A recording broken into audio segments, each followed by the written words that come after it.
But there's other types of funding that haven't been mentioned. For example, getting your customer to fund you, or finding ways to. I mean, I think Nick said it well. He said you sell a vision, right? I used to say you're selling something you don't have yet. And in the case of if you at a point whereby you can't raise capital or debt, but you can sell something that you don't have yet and get prepayment or early payment, or find a corporate that wants to venture with you and says, well, I really need this and I'm prepared to fund it, and it seems like you have the skills or the team or the ideas, then that's another way to go about it. And that hasn't been mentioned.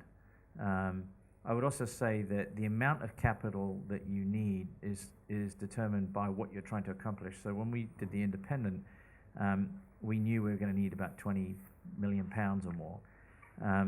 And we thought we might need 100 million pounds because we thought we might need printing presses. But we managed to outsource to 4 different print sites. And so we dramatically reduced the amount of capital we needed. So it went from 100 million pounds to 20 million pounds. And then we couldn't convince anyone to give us 20 million pounds right up front. And this is where we think the investors were really smart. They said, okay, you assemble a team and get some serious executives to leave their existing jobs at other newspapers, and we'll give you 2 million to make that happen. Right? So with the first 2 million, we got some offices. And we basically went on a hiring just executives. So we got, Adrian O'Neill to head up advertising, and we got a CFO, Chris Barton.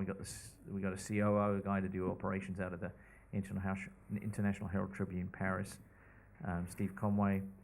And once we got those guys to leave their existing, like real highly paid jobs to join a brand new startup, then we got the next 8 million.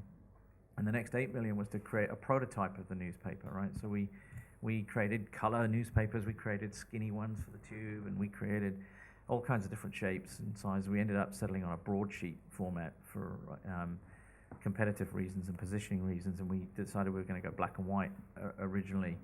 And that 8 million was spent basically setting up to hire, building out the office space, getting the computer system set up, proving it, getting up accounting systems, HR, hiring 200 journalists or getting them ready to be hired. And all the remaining money, the 12 million pounds, was spent on an advertising campaign, which did exactly what Moson's first slide was about, was authenticity.